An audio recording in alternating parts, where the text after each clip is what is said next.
حضور اور حضور کی ختم نبوت یہ تو شان ہی وراء الورا ہے نا۔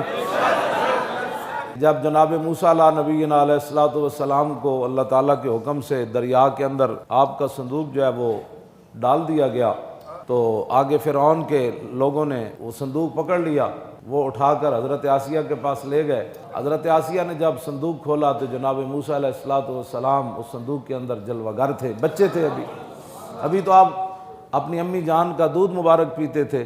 اللہ تعالیٰ نے فرمایا اس کو دریا میں آپ ڈال دیں، موسیٰ کو وہ پکڑے گا جو میرا بھی دشمن ہے اور موسیٰ کا بھی دشمن ہے۔ آپ کا صندوق پکڑ لیا گیا۔ جب حضرت آسیہ جو ہے وہ انہوں نے جب دیکھا تو وہ تو پہلی مومنہ تھی، تو انہوں نے پہچان لیا، تو اٹھا کر آپ فرعون کے پاس لے گئی۔ تو فرعون نے کہا کہ یہ بچہ یہ کہاں سے لائے، ہمارا بچہ تو ہے ہی کوئی نہیں۔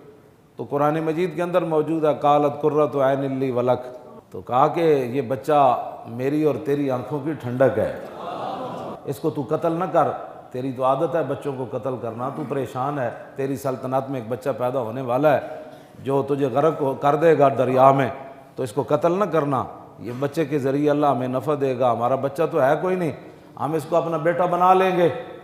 اور فرعون کہنے لگا اے تیرے ٹھنڈک تے اکھاں دی ہو سکتی، اے مینوں دی ضرورت کوئی نہیں۔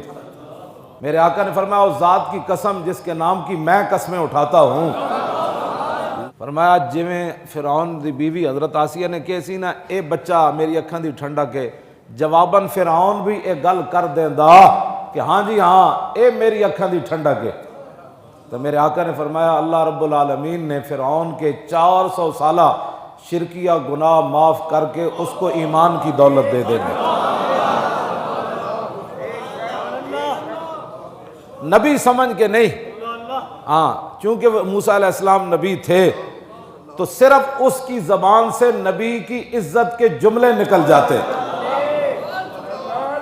فرعون جیسا بندہ وہ بھی جناب موسیٰ کے لیے، ہاں جی، تو اللہ حضور نے فرمایا اللہ نے فرعون کو ایمان کی دولت دے دینی تھی۔